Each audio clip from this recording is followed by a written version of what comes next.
Hi, my name is Kristen Skelton. I'm from University of Illinois Extension, and today we're going to be making a no-bake pumpkin pie.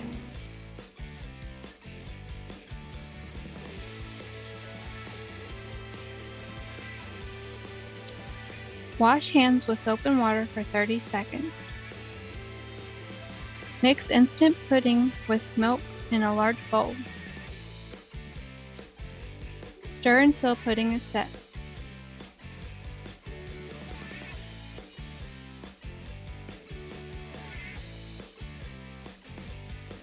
Stir in pumpkin, sugar, and pumpkin pie spice until well blended.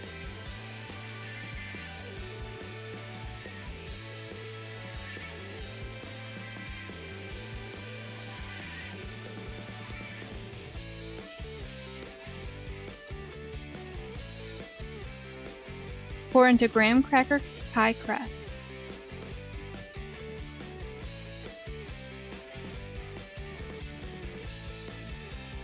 Refrigerate for at least an hour before serving.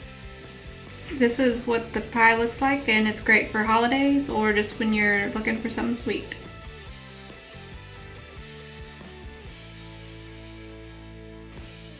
Eat, Move, Save.